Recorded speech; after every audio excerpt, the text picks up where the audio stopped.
warahmatullahi wabarakatuh. Salam dan bahagia bagi kita semua. Jumpa lagi dengan saya, Frank Endang Sari.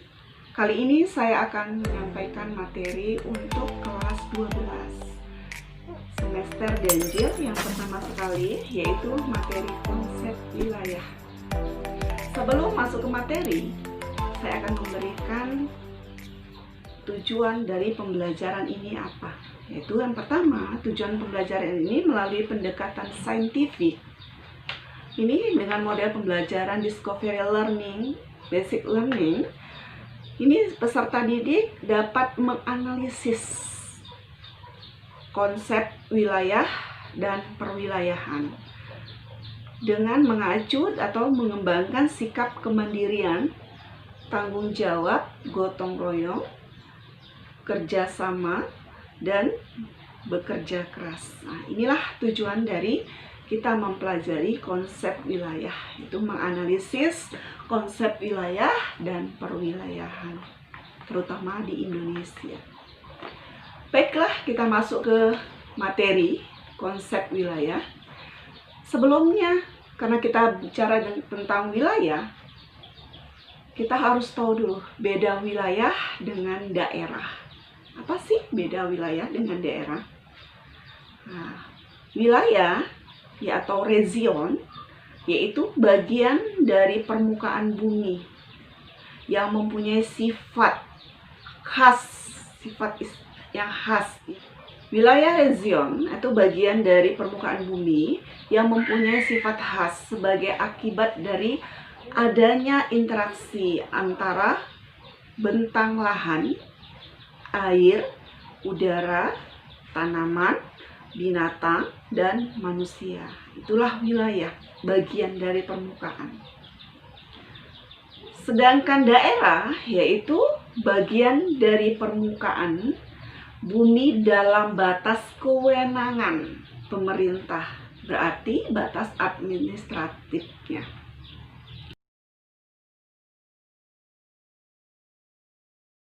Gejala-gejala dalam wilayah.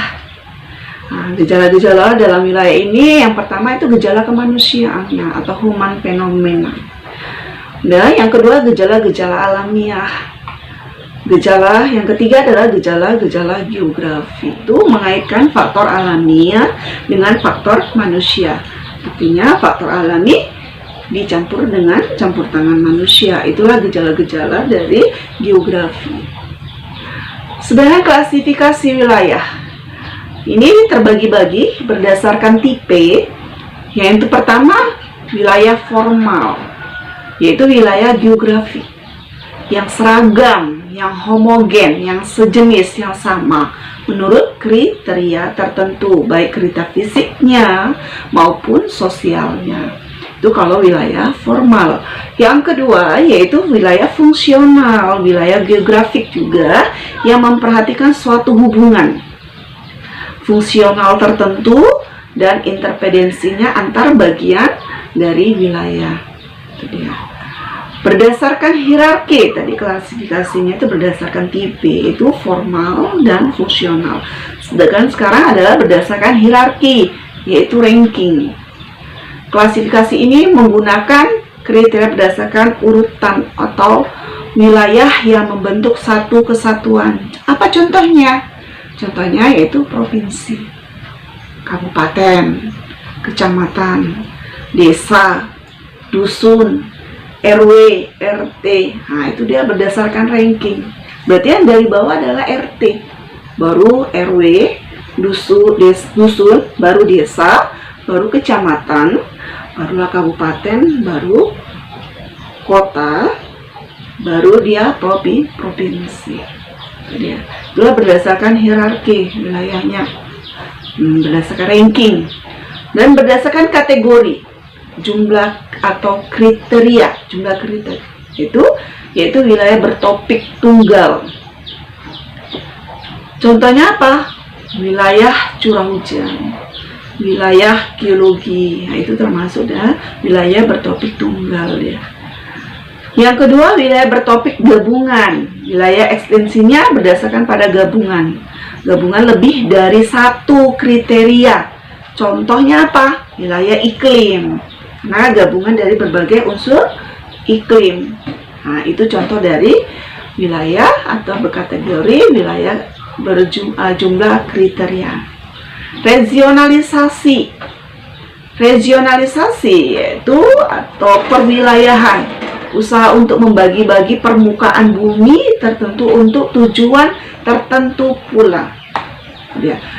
Tujuan dari regionalisasi ini apa? Yaitu untuk mempermudah, menganalisis, serta memberikan jawaban terhadap persoalan-persoalan yang ada pada kelompok-kelompok wilayah tertentu. Itu dia regionalisasi.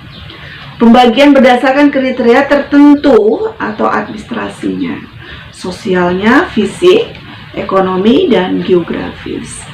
Secara teknis, regionalisasi ini dia berkaitan dengan penentuan batas wilayah. Itu dia regionalisasi. Apa sih manfaat regionalisasi? Yang pertama itu membantu memisahkan sesuatu yang berguna dari segi yang tidak berguna, dari yang tidak berguna. Yang kedua, mengurutkan keanekaragaman permukaan bumi, mengurutkan. Baru yang ketiga, menyederhanakan informasi dari suatu gejala atau fenomena di permukaan bumi yang sangat beragam. Jadi dia menyederhanakan informasi. Yang keempat yaitu memantau perubahan-perubahan yang terjadi, baik dia gejala alam maupun gejala manusia. Jadi penentuan batas wilayah Indonesia secara formal itu mengelompokkan unit-unit lokal yang mempunyai ciri-ciri serupa menurut kriteria tertentu, artinya homogen dia. Dalam wilayah formal dikenal dua istilah, yaitu wilayah inti dan wilayah peralihan. Wilayah inti itu apa? Itu bagian dari wilayah yang memiliki derajat diferensiasi atau perbedaan yang besar dengan wilayah lain. Jadinya wilayah yang mempunyai atau memiliki derajat diferensiasi. Baru wilayah peralihan, yaitu apa? Wilayah dengan derajat diferensiasi kecil. Kalau dia tadi inti mempunyai diferensiasi yang lebih besar dengan wilayah lain. Itulah penentuan wilayah formal, batas wilayah formal. Penentuan batas wilayah fungsional apalagi? Yaitu merupakan pengelompokan bagian-bagian wilayah memperlihatkan tingkat interdependensi yang cukup besar. Baru lebih ditekankan pada arus atau interaksi antar bagian wilayah yang keseragaman wilayah dan keseragaman wilayah. Pendekatan yang digunakan adalah analisis arus, analisa gravitasional. Sampai di sini materi yang bisa Ibu sampaikan mengenai konsep wilayah sebagai pengantar. Berarti wilayah Indonesia itu dia terbagi menjadi wilayah formal dan wilayah fungsional secara umum. Demikianlah materi yang Ibu sampaikan. Semoga bermanfaat. Lebih dan kurang Ibu mohon maaf. Ibu akhiri dengan wabillahi taufik wal hidayah. Assalamualaikum warahmatullahi wabarakatuh. Salam dan